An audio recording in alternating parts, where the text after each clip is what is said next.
What it do, Smite crew? We got some pretty big stuff that happened in the whole Smite Pro scene and Smite Worlds yesterday on Twitter, and I thought that as a somewhat sizable Smite channel who has an interest in the Pro League and is pretty much knowledgeable on that type of stuff, that it's important to sort of convey this information and let y'all know what's going on because it's a pretty important thing. And if Hi-Rez handles it wrong, it completely could kill off the whole pro scene. So, for some background, everyone knows what Smite Worlds is. Smite World Championship. It's the whole big LAN event at the end of every pro season where everyone comes together in Atlanta at the Cobb or at DreamHack or whatever venue they choose, and it's pretty much just Smite for that whole weekend and such. Because it was always more than just the pro scene, too, cosplays, events, all this performances and stuff. It was always just a big event, but the whole focus was it's Smite, but everyone's here in person. Obviously, due to the last few years of, COVID, the last 2 years specifically, it's been online. It's just been streamed. The pros would play in studio, and everyone would just be able to watch it on Twitch. Obviously, that's a pretty big difference from being in person, but, no one can really predict the events of a global pandemic happening, regardless of your views on that situation.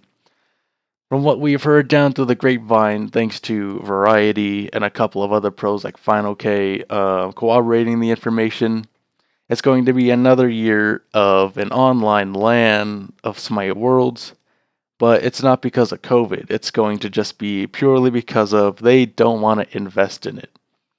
And rightfully so, a lot of players and people who support the pro scene really do dislike the decision, and I can agree with them. It's pretty messed up. So the main thing that I think really hurts about all of this is how it's a LAN league now, meaning you have to be in Atlanta to play in the Smite Pro League. Before, it was always an online only thing, meaning that you could be in school, you can be in different countries, you can be in EU, Australia, LATAM. It didn't really matter where you were able to participate in the Pro League, and that it was only LAN events that you had to come to be in person in Atlanta. But ever since they made the switch to LAN, you have to live in Atlanta and make it to LANs every week. Problem is, that's a hard thing to do and commit to for a game like Smite, or pretty much just in general.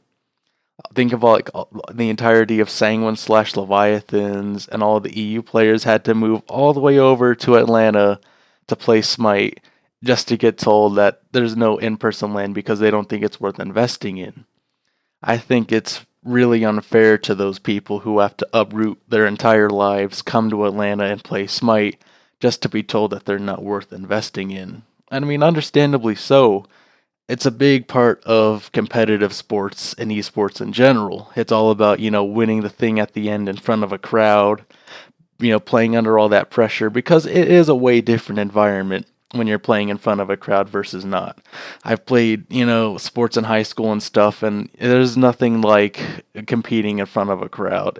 I couldn't really imagine playing stuff like football with empty stands. And I've been on the other side of that. I'm a glove too. I mean, I've been to a lot of different basketball games and stuff. I love watching sports in general, but I don't think anything compares to physically being in person in that crowd. It's hard to explain, but it's a whole different feeling, on both sides, both as the people competing and the people watching. It's a completely different environment.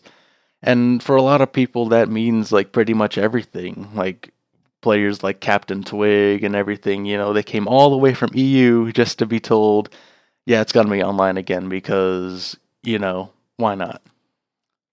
So the whole uproar was about making all of these different hashtags and stuff worlds with fans. And I think it even peaked at being all the way up at number 3 at trending on Twitter, which is pretty crazy for Smite because this game really isn't that big, it's decent sized, but that was pretty big. And I think it's very important that the whole community has came together in the way that they have. Now obviously, there were a couple people being a little bit more disrespectful, but that's to be expected. But overall, a lot of people, mostly with people like Venenu and Haddix from the Olympus Bolts, sort of abandoning everyone together with the hashtag and having a whole podcast about it. But the whole community's pretty much spoken up and said, this isn't cool. it would be one thing if it was for COVID or some other, serious reason, but the fact that it's because they don't want to invest is pretty messed up to the pro league. And to be quite frank, it could probably have, this be the last year of an actual pro scene if they decide to just up and cancel Worlds again. Because the whole thing was they had this tweet way back in April where saying we're debating on bringing it back, and now just being told, yeah, no, we're not going to do it because we just don't want to do it. It hurts for both the pro players who invest all of their time, effort, and moving out here away from family, and then obviously on the people who want to watch because it feels like a much lackluster, it just feels like a regular Twitch in-house tournament. It doesn't feel like an actual pro league like League or Dota or CS:GO. So that's pretty much been the whole debacle going on and how it feels pretty bad on the pros for having this happen to them. And it feels pretty lackluster on Hi-Rez's part because we've seen their mismanagement of other games. Smite, fortunately, hasn't fallen under that too bad, but this could be, the mark of the end of the pro scene. It should be pretty, apparent that this is a MOBA. The pro scene is important. There's plenty of people who, love the pro scene. They gave up living at home with their families and continuing their actual real life careers to play this game. And the least you could do is, give them, the actual World's experience that they do deserve. And same for us as the fans as well. So the whole community is pretty much banded together on Twitter and on social media, spreading that hashtag. I know that the update show for the new, Nickelodeon collab thing was supposed to go out today, and there are people going to be speaking out there doing the hashtag saying that, we need this to happen. It needs to be in person. And it's real cool seeing how the community has come together. And that's why I really wanted to make this video, just to sort of show out that this is a very important thing for this game. Especially after this whole OTK tournament and how much exposure the game got now. To back that off with saying, no, we're not going to have an actual Worlds event, it feels like a big mistake. You just got all this exposure and stuff from Twitch and with Mizkif and the whole tournament, and you're pretty much shutting down everyone who, performs and watches and supports the esports side of things.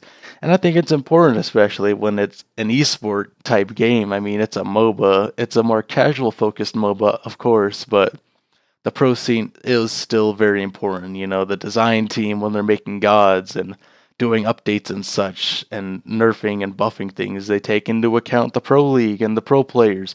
And most of the content creators for the game are pro players as well. So yeah, using my little tiny audience, I wanted to just make this video sort of explaining the whole situation and a little bit of my thoughts. All as a sort of recap, Hi-Rez just doesn't want to invest in a in-person Worlds event like they have done prior, and the entire community disagrees. From the pro players to the people who watch, everyone is in agreement that there needs to be an in-person Worlds, and it's not really debatable. It's something that just kind of needs to happen. There shouldn't be any excuse to it not being worth it because it's pretty much how it's been. And people care about the game. People don't want to see it go down the wayside of stuff like Realm Royale or Paladins or whatever cut rate game that Hi-Rez has made before. This game has been successful, right? I mean, we're getting a whole Nickelodeon collaboration. We had Slipknot, all this crazy stuff. And, just to be told and shown that this type of decision, it's real disheartening because everyone cares about the game. That's why people move out to Atlanta to play it. And I think it's a pretty important issue. I think if they don't decide to go with Worlds in person this year, I think that's pretty much the end of the Pro League. I can't really foresee it continuing after a big blunder like that. So I pretty much just wanted to sort of show awareness, show off this hashtag, let Hi-Rez know if you got Twitter, social media, show them that, we do need a in-person Worlds. The whole update show's happening, so that'll be a good place to do that too. Whole lot of eyes on that. So yeah, whole lot of crazy stuff, man. Pro League's life is hanging in the balance. Crazy stuff. I'll also link into the description. Venenu and Haddix had a nice podcast with Death Walker and a couple other pros sort of talking about the entire situation as well. They probably have a lot more concise and in-depth opinions than what I could bring. Sort of just wanted to just bring attention to the topic because, Smite's a pretty big part of this channel. I follow it pretty closely. I'd say I'm a pretty good player too, so I sort of like to take after some of the pros and all that. So yeah, I'd like y'all to go out there, spread that hashtag, do all that cool shit, and get ourselves, keep this Pro League thing going, let Hi-Rez know we need to have worlds with fans. Appreciate y'all, bro. See y'all next time.